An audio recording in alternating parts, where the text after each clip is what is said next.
we reached out to co-packers, the biggest co-packers around the country, and they didn't care about us at all because we were nothing. We didn't have any sales data. We didn't have a lot of money. It's just not built for emerging brands. High minimum orders, packaging deposits. It's just not great if you're bootstrapping. So that's how we ended up finding that mobile canner. We found a new brewery that was struggling. They're started up, but didn't have a lot of foot traffic. This mobile canner just started. So he was looking for business, and then we were looking for someone to just put the liquid in cans. So it was this nice synergy between these three startups in Greenville, South Carolina, where we're from. And that's how we got launched. This is Biz Ninja Entrepreneur Radio with your host, Tyler Jorgensen. Welcome out to Biz Ninja Entrepreneur Radio. I'm your host, Tyler Jorgensen. And today we have an entrepreneur who is doing some really cool, innovative stuff and has built a really neat brand. I'm really excited to be chatting with Pierce Wiley about Rebel Rabbit and what they're doing over there. So welcome out to the show, Pierce. Yeah, thank you, Tyler. Appreciate you having me. All right, Pierce, when was that moment in your life when you first realized you were an entrepreneur? I remember, I think we had created the recipe for Rebel Rabbit and packaging design, and I was meeting with another startup who was a mobile canner. He basically goes on site to breweries and packages up beer for people who can't afford a canning line. And I remember having a conversation with him saying, that I've always been a wantrepreneur. I've always wanted to, and I've tried, but I didn't think I'd ever really pulled it off. And I said some comment to him in that meeting, and he was like, I think you're an entrepreneur. I think you've done it already. You've got this far. We're about to do our first packaging run. I think you've done it. So that's probably when it resonated with me, but I'd certainly dabbled with some stuff before that. And so that's fascinating. You recognized that you had the entrepreneurial spirit, but you didn't feel like you could wear the title until you actually had something concrete on the other side. Let's zoom farther back, man. When was that first time you felt the entrepreneurial spirit? Oh, man. It probably goes back pretty early. I remember being in middle school, I used to buy, rap CDs and make copies of them and sell them in middle school. So I did that a little bit. I remember in high school, we would have a thing called Spirit Week where us and our rival high school would raise funds for a charity. And my mom had a banana pudding recipe that I made and was starting to sell it for $5 a cup. And it was a hit. And I sold thousands of dollars. The school lunch ladies let me go into the kitchen and make it on their big equipment and, wheel it around on the carts through the hallways in school. And I sold thousands of dollars of banana pudding in high school too. So those were the early stages of it. And then, absolutely. I love it, man. So many of people, we start with the lemonade stand and you're mobile banana pudding stand. Yeah, exactly. That's awesome. And so for people who don't know what Rebel Rabbit is, let's go right there. What is Rebel Rabbit? And then once you explain what it is, what gave you the idea to come up with this? Yeah. So Rebel Rabbit is a THC-infused seltzer. The THC comes from hemp, so this is not a regulated market dispensary product. This is, they call it red state weed. It's basically all the states that can't have marijuana dispensaries. It's super popular there and other states as well. But it's positioned as an alcohol alternative. So people, we say our mission is redefining social drinking. And in fact, I was doing a marketing exercise the other day and I Googled what's the Webster's definition of drinking? And it literally says to consume alcohol. That's what the definition of drinking is, which blew my mind. So we literally are redefining social drinking, but that was what we were trying to solve for. When people say, let's go get drinks, it means one thing. It means alcohol. So what do you do if you don't drink? So the idea for the company was with my partner and co-founder, Billy, a childhood friend of mine. He doesn't drink alcohol at all. He's in recovery, but he was a hemp farmer and big believer in the plant. And we were at a brewery and he was drinking water and he was getting all those questions like, come on, man, get a beer. What's wrong with you? You good? And it's very uncomfortable. So we thought if you could just drink the THC, then you could kind of blend in, maybe avoid some of those awkward questions about why you're not drinking alcohol. and still be able to catch a buzz, but not, not have a hangover, or, if you're in recovery or whatever, Yeah. you don't have to worry about that. So that was the light bulb moment. I was kind of a binge drinker that was wearing my hangovers, Monday, sometimes even Tuesday into the next week, like really tying one on, and it was just not working in my 30s. I just couldn't do it like I used to. So I always say I was like a beneficiary of the product after we launched, because it helped me really reduce my alcohol consumption, which is actually a big piece for entrepreneurship. Like, there is no way I could drink the way that I used to drink and run these companies. There's just no question. So we like to say we're solving for the productivity tax. If you really drink a lot, you're paying a productivity tax the next day. And if you care about your business and scaling it, like, you cannot afford that tax. So that's what we're looking to solve with alcohol alternative. I like that term that you're solving, the productivity tax. I'm all for less taxes, even on productivity. And so, there is a huge trend right now of people going sober, drinking less, just really being way more mindful in consumption. So you and Billy are saying, like, okay, we're going to create this product, right? What was the first really, really big challenge that you guys faced, and how did you overcome it? Yeah.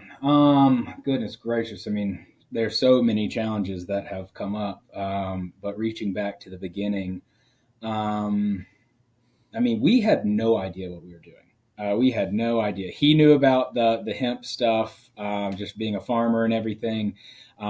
He'd been a brewer before, but we'd never been in consumer packaged goods. We'd never really launched anything. So we truly were starting with like no baseline of knowledge.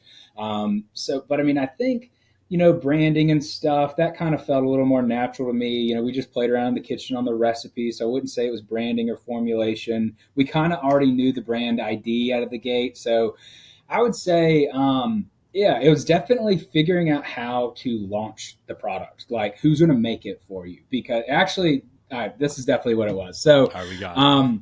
Yeah, we got it now. So we reached out to co-packers, the biggest co-packers around the country, and they didn't care about us at all, because we were nothing. We didn't have any sales data. Yeah. We didn't have a lot of money. It's just not built for emerging brands.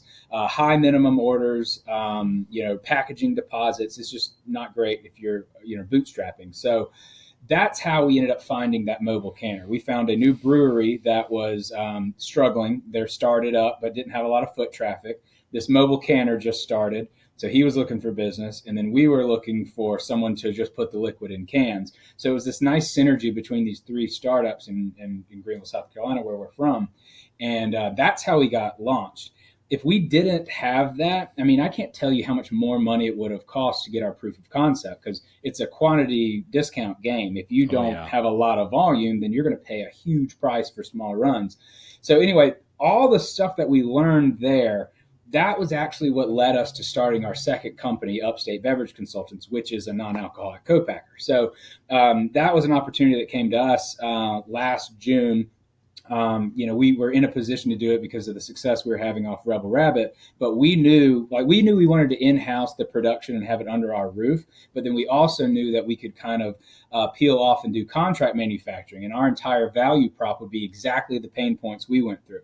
Lower MOQs, don't require packaging deposits, hold their hand through the process if they have no idea what they're doing, like we did.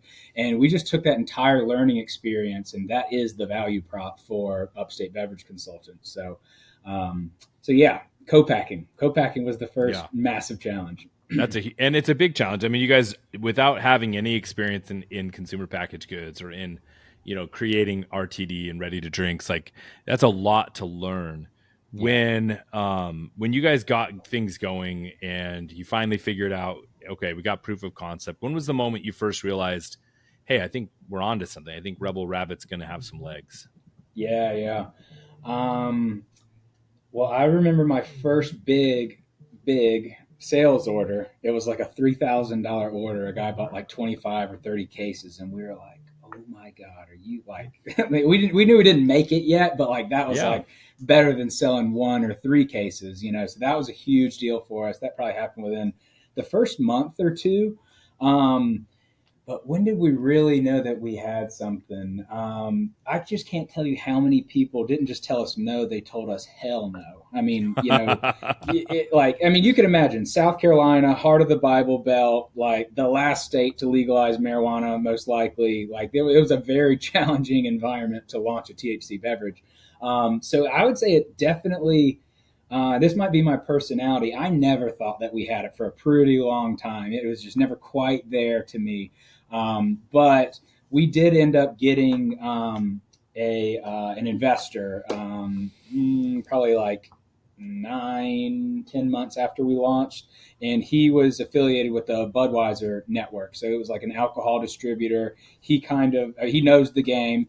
So anyway, I had that was kind of a funny story of that whole process of acquiring him. But basically, if you're in alcohol, they call it the 3-tier system. And if you're in one tier, you cannot be in the two other. Meaning, if you're a manufacturer, you can't be a distributor. If you're a distributor, you can't be a retailer.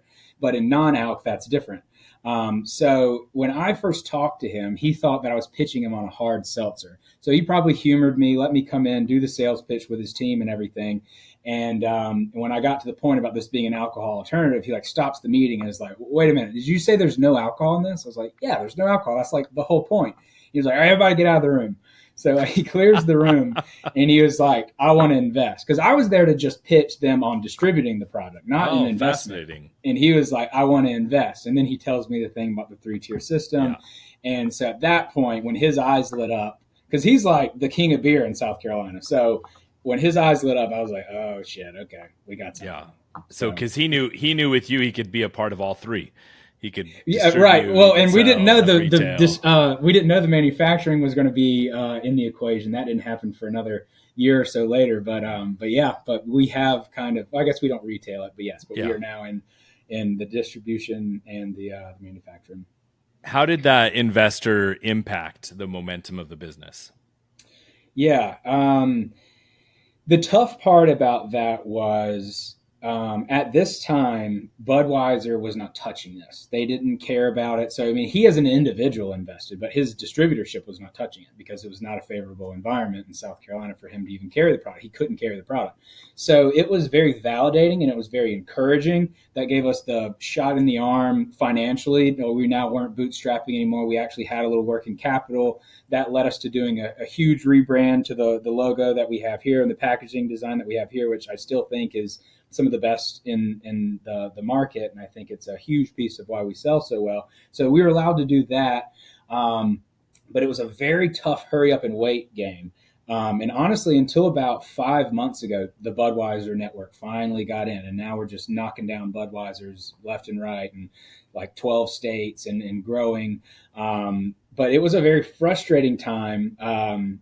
Just like, come on, like, when's it happening? When's it happening? When are y'all going to pick us up? And it just was too early, which we were lucky that we were able to survive during that time because on one hand, it was really great that we started early. We would never have been able to bootstrap it with the amount of money that we had at that time. But, also given how little money we had, like, what if we didn't survive the point to make it here to like this summer when the Budweisers finally started jumping on board? So it was a process, but he gave us the encouragement and the capital to get us to where we are now. That's huge. You said your co-founder Billy and you have been friends since childhood. How has working with a friend Ben and having a partner, and any advice for other people having a partner? Yeah, it's been really good. I would say our relationship. I don't know. I feel like we have a very good relationship. You talk about working with family. When you're working with really close friends, it can feel like family too. Mm-hmm. We have not had that headbutting. We have a very clear division of labor. It's just very clear what each of our strong suits are.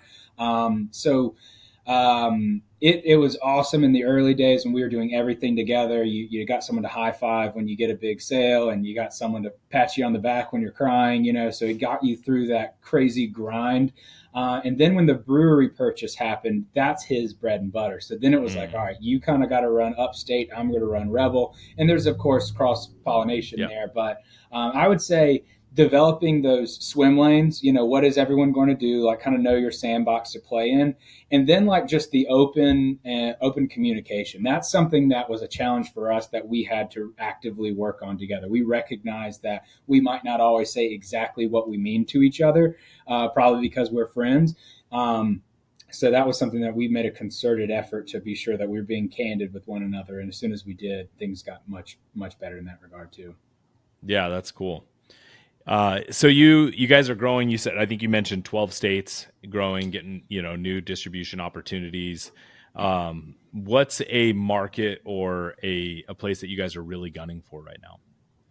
Definitely have our eyes on Florida right now. In the beverage space, people say, the top markets are, New York, Florida, Texas, California, and basically Chicago. So with the regulatory environment the way it is, North Carolina's a no-go, right? Or excuse me, New York's a no-go right now. California's a little rocky right now. So Florida being a little bit closer to home, that's where we've got our eyes on right now. So we've got a little bit of Budweiser distribution there now. We're talking to most of them. So I have a high degree of confidence we'll get them, but Florida's a huge state. It has a massive impact on a business, and they know that. So they have a lot of leverage in negotiating these contracts. So we're at that stage. We're trying to make sure that we can, get in there with a contract that's still favorable to us as a supplier. But I think if we can knock down Florida in 2025, we'll have a very good year. Awesome. If you could have a celebrity or an influencer or somebody like that, sponsor or feature your product or, come on, sign on board, who would that be? That's a good question. So this might not be the best answer, but I'm a UFC fan. I love the UFC. So the brand ethos of Rebel Rabbit is like we say that in a world glamorized by alcohol, we are the rebels kind of running the other way. So meaning when everyone's drinking alcohol, if you're the one that's choosing not to, that's what a rebel is. A rebel doesn't concern themselves with what the mainstream is doing. You kind of do the opposite. So like who embodies that spirit? So I think like Sean O'Malley, if you know UFC, Sugar Sean O'Malley, like rainbow hair, crazy tattoos, like, he's kind of scrawny, but he can knock people out. Like he's just kind of this interesting like enigma. So I thought he would have been a really cool rep for us, just because like again it's about like embracing that you're different, owning that you're different, really leaning into it, don't conform, so like he's just crazy image, he's just crazy looking. So I always thought that would be cool. But I like that. I think it's fascinating how something like drinking alcohol, right? Which, if you think about it, especially when you're younger, that's a rebellious act, right? Yeah. And then in your 30s, it's a rebellious act not to. That's a great and point. that's such a fascinating thing, how life evolves and changes. And I grew up not drinking, and so for me, like I never really felt the pressure. I think just because probably I just didn't from a very early age, and people knew it. But I've watched as some people like in their 30s or so would stop. And I think that's different too, because they had their friend circles and their colleagues all knew of them drinking. So now they're changing their behavior, and a lot of people feel called out by it. So I love the idea of still being able to like socially have a can, still be in the mix, still be talking, not necessarily drawing attention to like, hey guys, I'm the one drinking water. Like, look how different right? Still be able to be social, but without having to pay that productivity tax.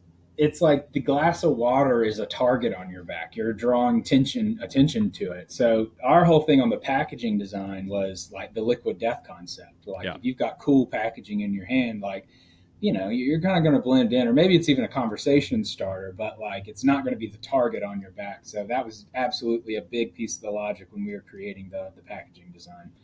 Be able to blend in a little bit. Absolutely. So you guys said, I mean, you formulated this in your kitchen originally, kind of did all the R&D there. That sounds like a really adventurous R&D situation. Could end up staring at the wall in paranoia for a little too long or something. Yeah. Well, yeah, that's a good point. That's a really good point. So we would just make the liquid like without the THC at first, and Okay, you're then going for flavor. yeah, just get the flavor profile dialed first. And then at the time, they call it emulsion, the THC emulsion. Once you emulsify that oil into water soluble form, it's an emulsion. Back then, the emulsions were terrible. You could taste it. It would either be the bitterness of the THC, like when you bite into a gummy, or it would like almost taste like metallic or something. It was just not a great flavor, and it was difficult to mask. So you dial it in, and then you'd add the THC, and then it didn't work. So then you'd be back at the drawing board. And we ended up developing kind of a trade secret in the production process that we think we can naturally mask the bitterness of the THC without having to add something to it. A lot of people use like masking agents or bitter blockers that coat your tongue, and they block out those negative flavors, but it also will block out the positive flavors. So you kind of lose a little bit of that punch if your tongue's coated in something. We ended up figuring out that process kind of when we left the kitchen, and we're actually making it in the brewery, and that really just made it pop even more. But yeah, we definitely started out. Actually, you have a funny story. When we started out, we were R&Ding on other people, and so we were I had people over to my house for a UFC fight actually, and we had it in a keg.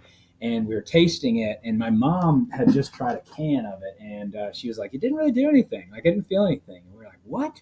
How is that possible? Because she doesn't smoke or anything. Like, it should have definitely worked for her. So we ended up adding more THC to the keg to bring up the milligrams, and people come over and they like love the taste of it, and they're just blasting it. And then, like 2 hours in, everybody's kind of quiet. Like no one's really like cheering for the fight or anything. And then we realized, okay, yeah, everybody's pretty baked here. So we got to have like our lower dose samples to taste this with, or to let people try this. We can't have like the full Monty here. So it was definitely challenging. We had a very similar thing happen when we were making our very first batch. It tasted different coming out of the tank versus when it was in the can. The carbonation levels were different. And so this is our first run. It was a big deal. This was all of our money going into this first run. And we're tasting the sample to give the green light to go to can. And it doesn't taste right. I'm working my other job at the time, so I'm like playing hooky from work to be at the brewery to launch this. And I'm tasting it, and it's like, this isn't right. This isn't right. And I keep tasting it, and I'm like trying to figure out what's wrong with it. Anyway, long story short, it ended up being that just the carbonation's better preserved in the can when you fill the can versus when it just comes out of the tank. You're kind of releasing the gases on the way out of the tank. So everything was absolutely fine. But for this 45-minute period when I was sketching out, I'm just taking sample after sample. And then it's like 8 o'clock in the morning and I'm high as hell. And I'm still like, I got to go to work. I'm like, what am I going to do here? So yeah, we've learned the hard way a few times on the samples. Yeah. You gotta know, you gotta pace yourself. But yeah, that's fascinating. When you think of entrepreneurs that have inspired you, who comes to mind?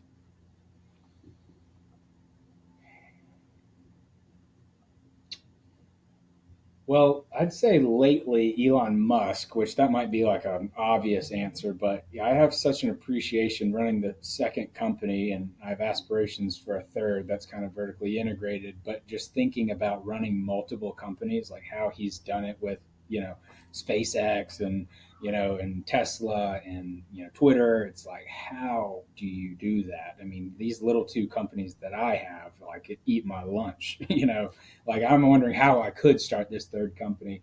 I probably will do it, but it's like, gosh, him doing it at scale just blows my mind. So like a ton of appreciation for the person who can like split out and do multiple things at once, because there's that whole logic, like, make the main thing, like just stick with that one thing. Don't have the shiny ball syndrome and everything like that. So when someone can pull it off, like, mad respect. Yeah. Mad respect. Yeah, that's interesting. I mean, you guys are both in the business of getting people high, so that's good. But no, I think, it is fascinating. People always give that advice to business owners and entrepreneurs. Like, you gotta focus on one thing. They say a man who catches two rabbits catches none, or chases two rabbits catches none. But at the same time, when you already have one rabbit, right, and you got it managed and running, I think operations and SOPs and great team members can allow you to do more. I mean, and for us, it's kind of vertical integration. Yes, they're technically separate companies, but it's like the same company. So, him going from electric cars to, SpaceX to a social media app, that's very different. It's all over the place for sure. Yeah. I mean, I'll take the government funding he gets. That'd be great. But absolutely. So to me, business is wonderful and it's super important, but it isn't everything. And so what is one item on your personal bucket list you're going to accomplish in the next 12 months? That's a great question. Because I am a person that will go, will run myself into the ground. I had bad burnout, anxiety, depression, stuff like that in my other job before starting Rebel Rabbit, which is actually a big piece of Rebel Rabbit. Alcohol is what I was using to cope with some of that, and it only made things worse. So that's why I'm very passionate about giving people other options to cope with de-stressing and things like that. But yes, but I can, my wife helps me a ton on keeping my gutter guards up so I don't, stray too far off and run myself into the ground. But yeah, I'd say, I just had a little girl. I've got a 10-month-old, and it's awesome. It's obviously challenging, but she's just the best. And, so, I would like to get the businesses in a spot where I could be at home a little bit more, and spend more time with her. I mean, that's obviously always the goal, but for the beverage company, it's kind of that venture curve where you're really chasing sales and really trying to boost the valuation. It's not a lifestyle business. It is full tilt, full go. So, that'll always be that way. But if I could get things in place, delegate more, have better SOPs and stuff like that to be home more, to be with her, especially if she's about to start, walking and talking and all that stuff. But I feel like I wake up in the morning, I do her morning routine, I drop her off at daycare, I get home from work and I see her for about 30 minutes and she goes back to bed. So that would be a huge win for me if I was able to orchestrate things to where I could be at home a little bit more with her. That'd be massive. Yeah, that's a big deal. My little girl just turned 20. So very different stage, but I absolutely remember that stage, and I did a lot of things so I could work from home and be present during that, because you get one shot at it, man. Only get to raise them once. Yeah, I mean, everyone says, they grow up so fast, and I'm like seeing it, and I'm conscious of it. I know it's not like it's passing me by, but I'm like, this is happening so fast. Yeah, and I love the baby stage. Some people hate it. I've loved the baby stage and wish I could be around more for it. Yeah, absolutely. That's really cool. Well, I'm sure you'll find the way and make that a priority. It sounds like it's important to you. Really enjoyed getting to know you. Where should people go to learn more about Rebel Rabbit? Yeah, drinkrebelrabbit.com is the website. That's also the social handle. Go to the website. We've got Black Friday, Cyber Monday sale going on. This is Biz Ninja Entrepreneur Radio. Looking to try with your host, Tyler Jorgensen. Awesome. Pierce, thanks so much for coming out. And to all my Biz Ninjas, wherever you're tuning in, watching, or listening, it's your turn to go out and do something.